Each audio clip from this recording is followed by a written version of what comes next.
Hello everyone, welcome to my channel. I hope everyone is enjoying their day. Please subscribe and like the video before continuing. The Young and the Restless spoilers. Audra Charles jumps ship, joins Kane Ashby to dominate GC. The Young and the Restless spoilers imply that, unfortunately, Audra Charles, Zuleika Silver, was unsuccessful in breaking up Kyle Abbott, Michael Mealer, and Claire Newman, Haley Aaron. She was hoping to seduce him in Nice but failed miserably. Get updates on the latest news about The Young and the Restless, straight to your inbox.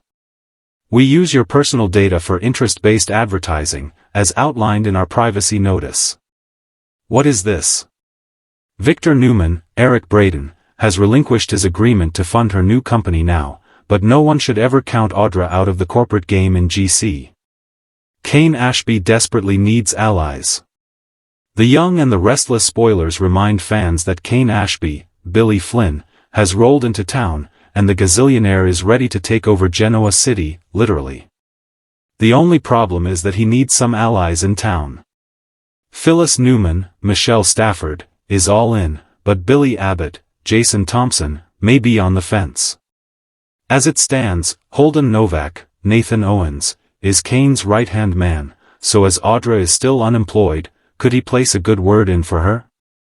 Plus, Kane got to know Audra in Nice, and as she's worked for Newman, she may be an asset to his plan. Hot new romance, too? The truth about Audra's deal is bound to come out, which means her romance with Nate Hastings, Sean Dominic, is a ticking time bomb. What is this? If Holden gets her a job with Aristotle Dumas, as she has experience running Newman Media, Kane may offer her a role at Newman to run it, or any of its high-profile departments. Then again, maybe Kane has another job in mind for her, and as she's worked with Novak in the past, they may make the perfect team for another project he has in mind. But could working so closely with Holden rekindle some sparks between him and Audra? They were also once involved, so anything is possible. Fans can tell Holden is smitten with his ex, and if Audra is single, old feelings could develop. Could working with Kane turn into a new chapter for Audra, which triggers business success and a steamy new romance? Will Audra jump ship and align herself with Kane Ashby? Comment below. Watch your favorite CBS soap daily and check out this site often for the best Young and the Restless spoilers, news, and updates. Audra Charles had always been a master strategist, navigating the treacherous waters of Genoa City's corporate wars with a mixture of seductive power and ruthless cunning. But nothing she had done before could compare to the move she was about to make, a seismic shift that would send shockwaves through Newman Media, Chancellor Winters, and even the Abbott empire. The whispers started when Audra was spotted at the Genoa City Athletic Club having a very private, very intense dinner with none other than Kane Ashby, a man whose name hadn't crossed the lips of many in GC for some time, but who was now clearly back with a vengeance. Audra had kept her cards close, playing the corporate game under Victor's gaze, outmaneuvering rivals like Kyle Abbott and Nate Hastings. But despite all her hard work, she was tired of being someone else's pawn. Victor may have given her a chance, but he never gave her real power. Nick and Victoria never truly respected her. And Kyle? He was a temporary distraction, nothing more.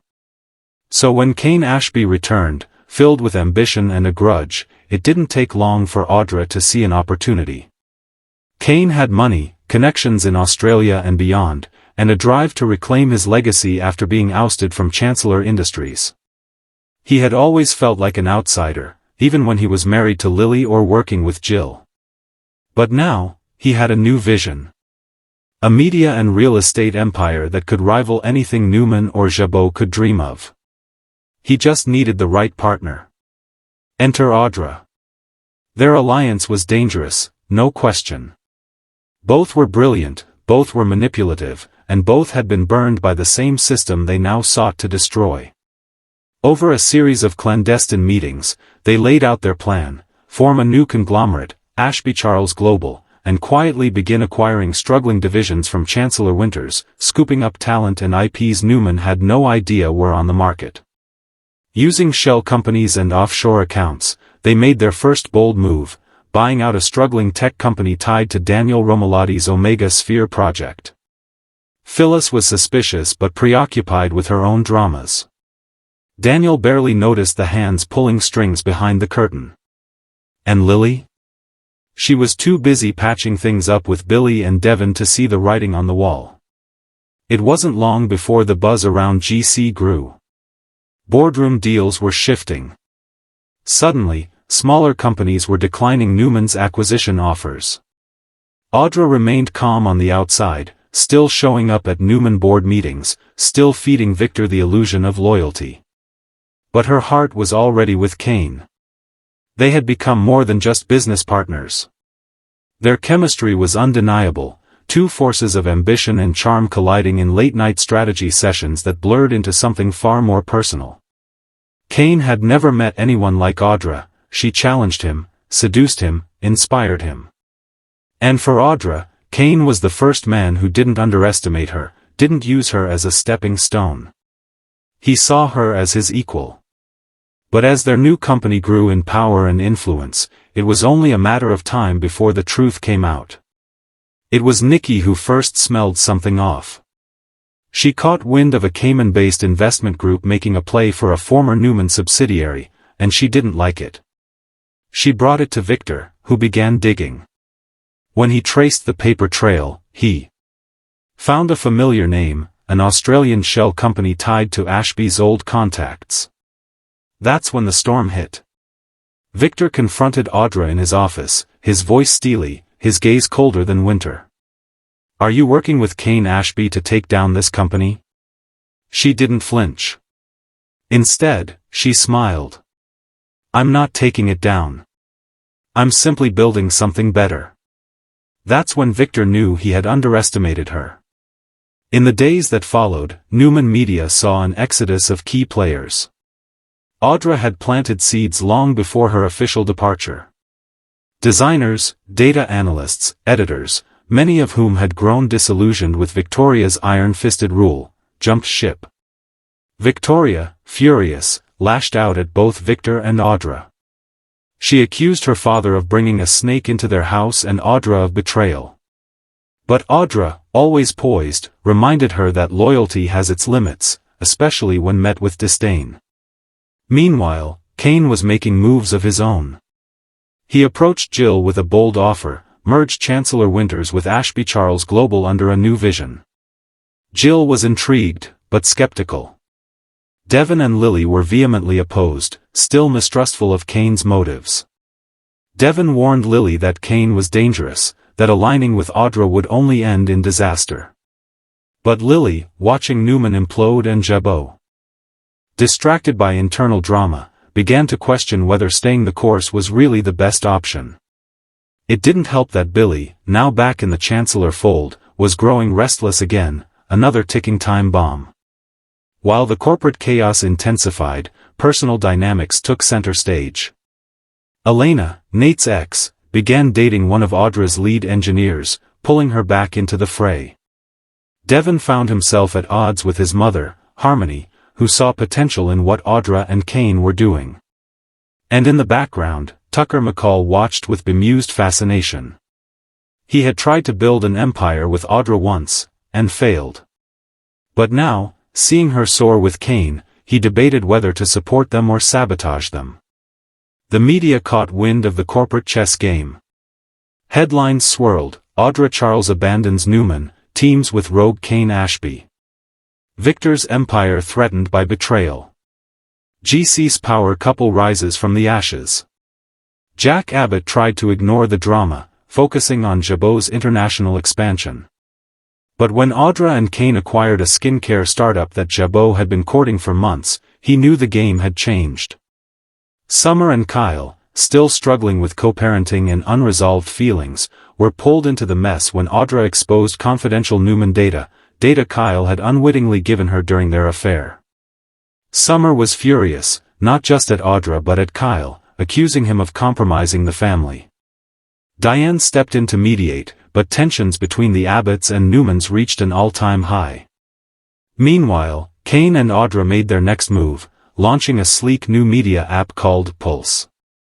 It aggregated real-time news, entertainment, and investment insights, quickly becoming the go-to platform for young professionals across the Midwest.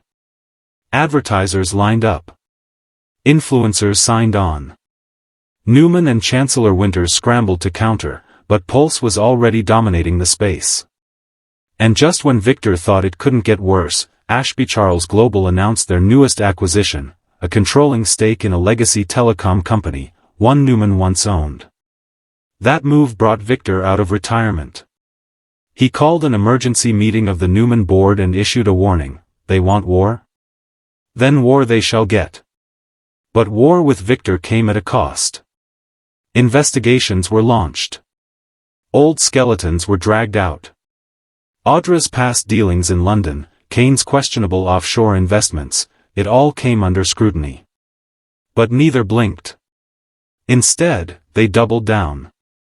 They brought on a PR genius, Harrison, a former Newman defector, who spun their narrative into one of innovation, freedom, and bold leadership. Audra went on GC Buzz to give a carefully orchestrated interview. She didn't deny anything. In fact, she owned it. I was never meant to follow orders.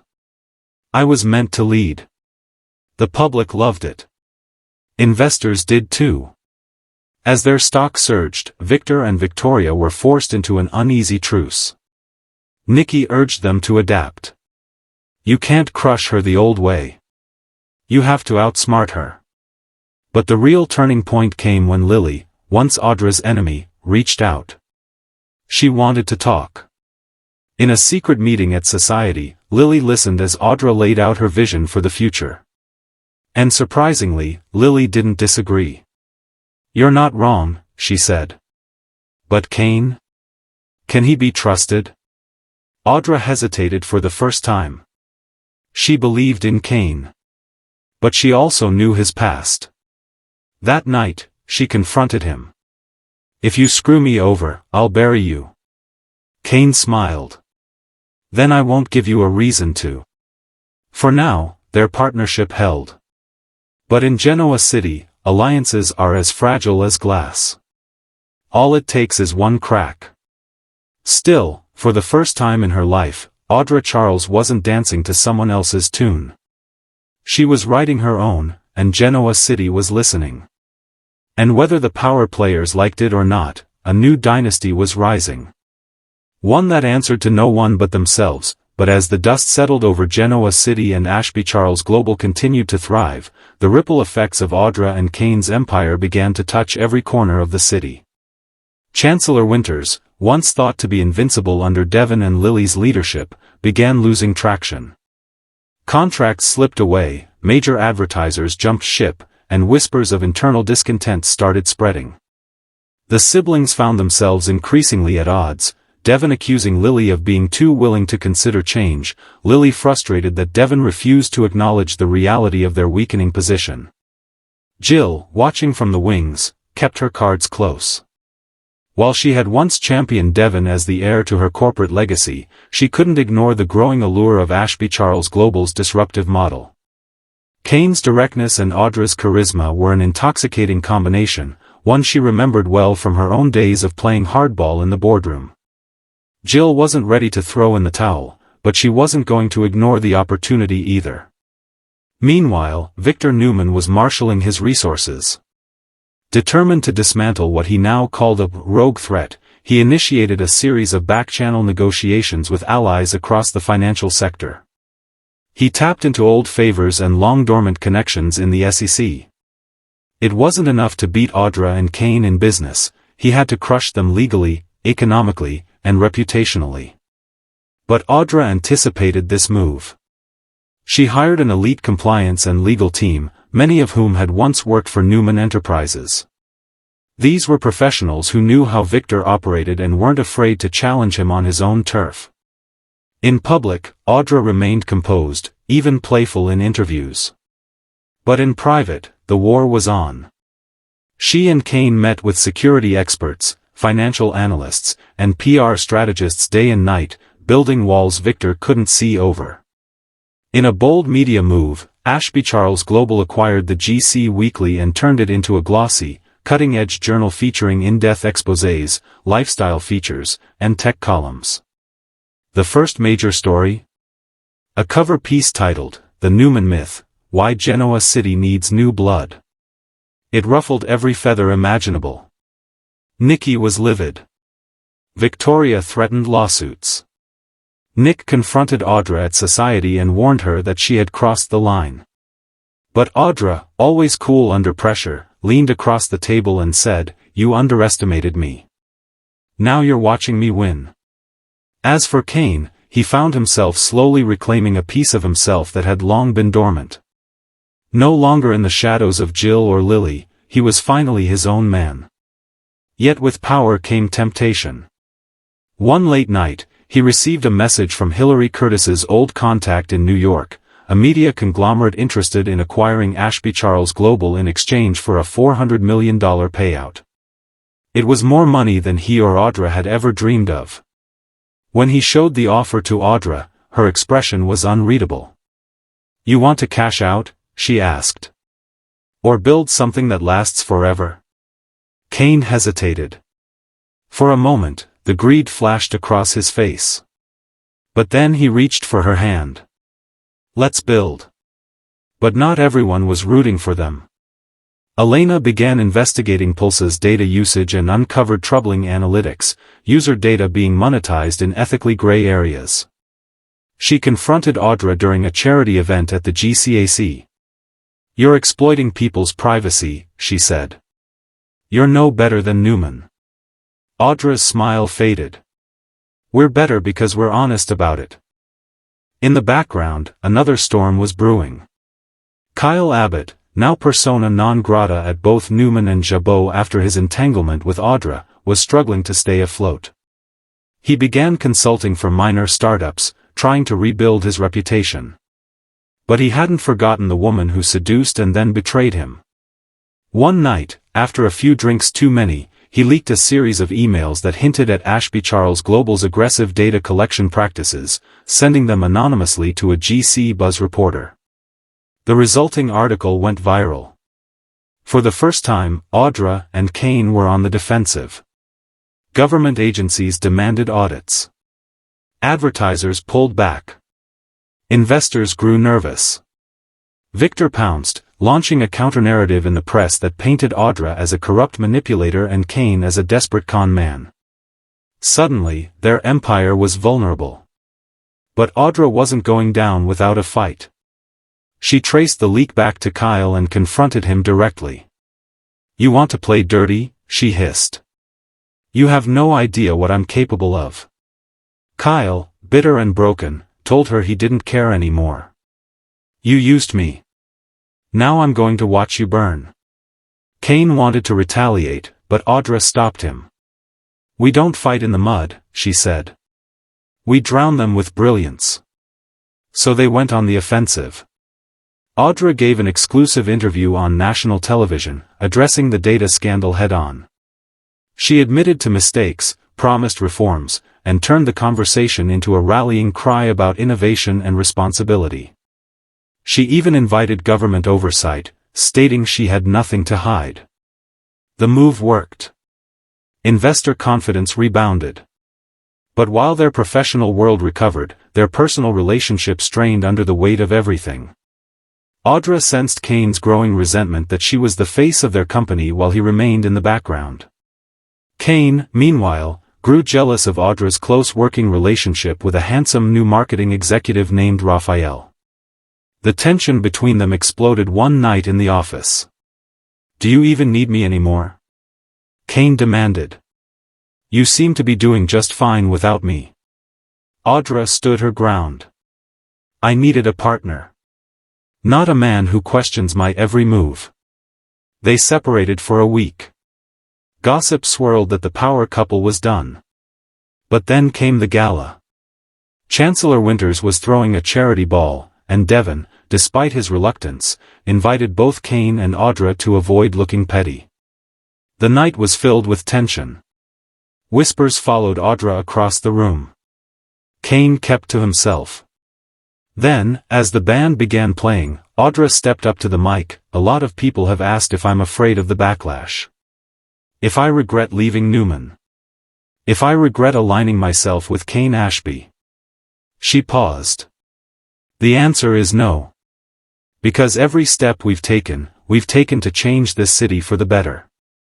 And I don't regret that for 1 second.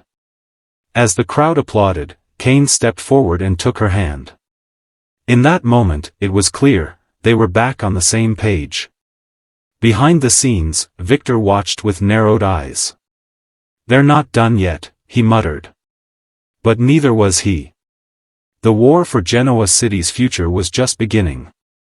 And in a town built on legacy, secrets, and survival, only one truth remained certain: power never stayed in one place for long. If you'd like a dramatic Part 3, a shocking betrayal twist, or a future time jump sequel, just say the word. Weeks passed, and the war for Genoa City supremacy escalated to unprecedented levels. Ashby Charles Global had rebounded from the data scandal stronger and leaner. They'd overhauled their privacy policies, rebranded their Pulse platform with tighter security, and poached a tech team from Silicon Valley to bolster credibility. Investors saw resilience, not weakness. Audra and Cain had proven they could take a hit and still rise, but new storms were brewing, ones neither of them anticipated. Back at Newman Enterprises, Victor was no longer acting alone. He'd quietly aligned with Adam, his often discarded son who suddenly became his secret weapon. Adam, always itching for a way back into Victor's good graces, accepted the alliance on one condition: total autonomy. He wanted to handle the takedown of Audra and Cain his way. Victor agreed. While Victoria fumed and Nick remained distant, Adam assembled a task force to launch a sleek competitor to Pulse, a platform called Echo. But Echo wasn't just a rival app. It was a Trojan horse. Adam's vision was to tempt Ashby Charles developers and content creators with high salaries, signing bonuses, and stock options, bleeding Pulse dry from the inside out. Meanwhile, a separate and more personal betrayal was taking shape. Raphael, the charismatic marketing executive working closely with Audra, wasn't just marketing their brand. He was a spy. A plant sent in by none other than Tucker McCall, who had been quietly watching the rise of Audra and Cain with growing contempt. Once spurned by Audra and iced out of power games by Devin and Ashley, Tucker wanted revenge. Raphael fed Tucker confidential strategy documents, internal debates, and most importantly, Audra's long-term global expansion plan. The real twist? Cain knew Raphael was a plant weeks before Audra suspected. He kept it from her, thinking he could use the situation to his advantage, play both sides, learn Tucker's weaknesses, then strike. But when Audra discovered Cain's silence, the blow to their fragile trust was immense. "You knew," she whispered, eyes wide with disbelief as she stood in their shared penthouse, betrayal written across her face. "You let him sit beside me every day. You let him lie to me. And you said nothing." Cain, hands raised, tried to explain. "I was protecting us. I was protecting you. If I exposed him too soon, we'd lose our leverage." "No," she snapped, her voice trembling. "You were protecting yourself. Just like you always do." They separated again. But this time, it wasn't about work, it was personal. And Cain, despite all his success, felt the ground beneath him shift. Audra didn't crumble. Instead, she turned the betrayal into a lesson. She called Raphael into her office and fired him publicly, then exposed Tucker's tactics during a live-streamed press conference. Her words were pointed and calm, but deadly. "You can try to manipulate us. You can spy, leak, sabotage. But we are still standing. And you? You're becoming a relic." The boldness of her statement echoed across Genoa City. Tucker, humiliated, left town days later. But the public show of strength came at a cost. With her guard up, Audra became more isolated than ever. She stopped taking Cain's calls. She immersed herself in work, refusing to attend any events that weren't essential. Even the spark that once fueled her ambitious flame began to flicker. It was Nate who noticed the shift. After his own fall from grace, Nate had been rebuilding his life, working with local clinics and teaching workshops. He ran into Audra at Society one late evening. Her eyes looked tired, her voice subdued. "You're not a machine, Audra," he said. "You've built something powerful, but you're still human." She laughed bitterly. "Humans get hurt. I don't have time for that." But Nate's words lingered. Across town, Kane struggled with his own demons. Without Audra by his side, the empire felt hollow. He threw himself into work, acquiring a new real estate arm in Chicago, expanding operations into Atlanta. On paper, Ashby Charles Global was thriving. But Kane wasn't. Not without her. He tried dating again, even reconnected briefly with Tracy Abbott during a business conference in Boston. But nothing filled the void. Then came the unexpected, a federal inquiry. Not into Ashby Charles Global, but into Newman Enterprises and its partnership with an international investor flagged for shady ties. Victor was furious, blaming Adam's ambitious Echo project for triggering the investigation. The Newman family fractured even more.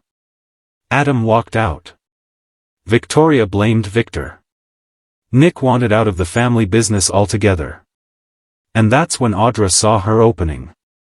She requested a meeting with Victor, not in his office, but in the park near Chancellor Mansion, where no one could record or eavesdrop.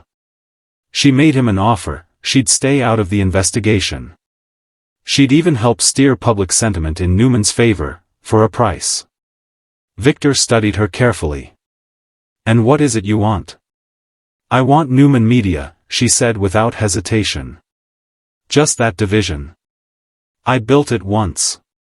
Let me do it again, this time, as mine." Victor didn't agree right away. But later that week, Newman Media was sold in a private, silent transaction to a Cayman-based firm, a firm owned by Audra Charles. As the ink dried, Kane showed up at her door. He said nothing at first, just stood there, vulnerable and real. "I lost sight of what mattered," he said quietly. "It wasn't the deals. Or the power. It was us. And I'm ready to fight for that, if you'll let me." Audra looked at him a long time before finally stepping aside. "Then come inside." Genoa City didn't know it yet, but a new era had truly begun. Ashby Charles Global, now with Newman Media under its wing, controlled the pulse of public opinion, tech, real estate, and soon, streaming. Their empire was cemented. But unlike the empires before them, built on legacy and tradition, this one was born from rebellion, risk, and raw ambition. And somewhere in the shadows, Jack Abbott watched closely, murmuring to Billy, "We better get ready. The old guard's about to be left behind." More drama was coming. Genoa City wouldn't stay quiet for long. "Let me know if you want the next chapter, maybe a betrayal from within their own company, a shocking pregnancy twist, or the return of a fan-favorite character from Kane's past." But in Genoa City, the silence never lasted, not when ambition and secrets danced hand in hand through every corner of its power players' lives. Just as Ashby Charles Global settled into its new role as media juggernaut, with Audra and Kane back in each other's orbits, a storm began to brew from inside their own ranks. It started with a whisper, a leaked memo about a secret project titled Spectrum. No one knew what it was, but the memo suggested a sweeping internal restructure, a shift that would potentially eliminate entire departments while launching a new AI-driven content platform. The name attached to the project? Raphael. Though publicly disgraced and fired, Raphael had never truly left. He had planted a seed inside Pulse's architecture before being ousted, a digital parasite embedded in the back end of the platform, designed to siphon data and replicate the Pulse model for a rival company. That rival now had a name, Apex Communications, a new tech media startup launched from Silicon Valley by a woman Kane never expected to see again, Juliet Helton. Years ago, Juliet's accusations had nearly ruined Kane's life. Her sudden reappearance, this time as CEO of a VC-funded company poised to dethrone Ashby Charles, sent tremors through the boardroom. But Juliet wasn't interested in personal vendettas. At least, that's what she claimed.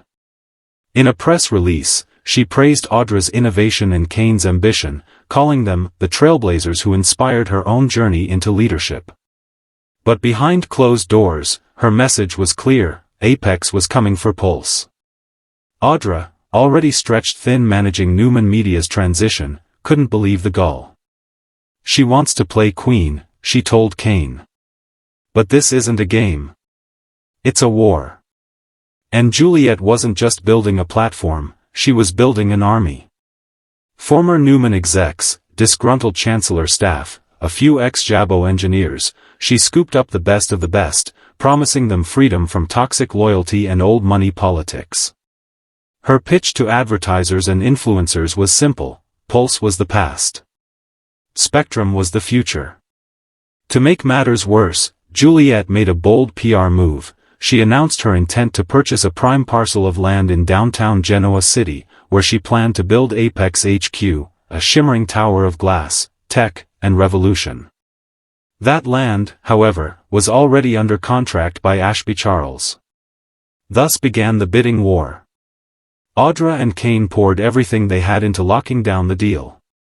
Audra pulled favors from her Newman days, while Kane offered stock incentives and promised community reinvestment programs. But Juliet was one step ahead. She sweetened the pot by offering Genoa City an AI-powered civic engagement tool to be developed at Apex, a tool that would modernize infrastructure, digitize city services, and create hundreds of jobs. City Council began leaning in her favor. Audra, watching the polls shift, went to the one person who had always known how to win in backdoor politics, Victor Newman. He refused her at first, still licking his wounds. But Audra wasn't there to grovel. She came with leverage. "I know about your overseas assets. The ones tied to Paragon Tech." Victor narrowed his eyes. "Be very careful, Miss Charles." "I'm not threatening you," she said coolly. "I'm offering you cover. Help us secure the land. We bury the Paragon story. You get a board seat at Ashby Charles Global. Legacy preserved. Pride intact." After a long pause, Victor extended his hand. The deal was made. 2 days later, City Council voted unanimously in favor of Ashby Charles. Apex was blocked. Juliet was livid. She launched a smear campaign, citing Ashby Charles' prior data scandal, Raphael's allegations, and questionable acquisitions. But it backfired. Audra had already prepared. She released a transparent internal audit, held a live-streamed town hall, and allowed independent tech watchdogs full access to Pulse's code. In a stunning reversal, public opinion swung back in Audra's favor. Still, Kane could feel the cracks in their foundation. He'd been watching Audra grow colder, more clinical. Every decision she made was precise, effective, but emotionally distant. He feared they were drifting again, not because of betrayal, but because success was turning them into strangers. And then came the news neither of them expected. Audra was pregnant. She discovered it on a routine doctor's visit. Alone. At first, she said nothing. How could she? The timing was terrible. The company was under siege. The media was waiting to pounce on any weakness. A child, Kane's child, would change everything. But the weight of the secret grew heavier by the day. She couldn't sleep. Couldn't think. Finally, she told him. They were in their office, long after midnight, papers and blueprints scattered across the table. "I need to tell you something," she said softly. "And I don't know what it means for us." Kane looked up, instantly alert. "What is it?" "I'm pregnant." The silence was long. Kane stared at her, stunned, as 1,000 emotions crossed his face: joy, fear, disbelief. "Are you sure?" "Yes." He stood slowly, walked over to her. "We can do this," he whispered. "We can be parents. And we don't have to lose what we built." Audra looked down. "What if I don't want both?" "You're afraid," he said. "So am I. But I want this. I want us. The company, the future, the child, all of it." And in that moment, the steel walls between them melted. For the first time in months, Audra allowed herself to hope. But not everyone was celebrating. Juliet, now truly cornered, made one final move. She approached Adam Newman, who had since severed ties with his father. They shared a drink, some memories, and a simple truth: both of them wanted payback. And they were willing to burn down the whole city to get it. The next chapter in Genoa City's power saga was no longer a battle of business. It was personal. It was legacy versus evolution. Blood versus ambition. And at the center of it all stood Audra Charles, powerful, pregnant, and unafraid. Let me know if you'd like the next installment to explore the fallout of the pregnancy, Adam and Juliet's sabotage plans, or perhaps the introduction of a shocking character return, Lily, Hillary's twin, Kyle's redemption arc.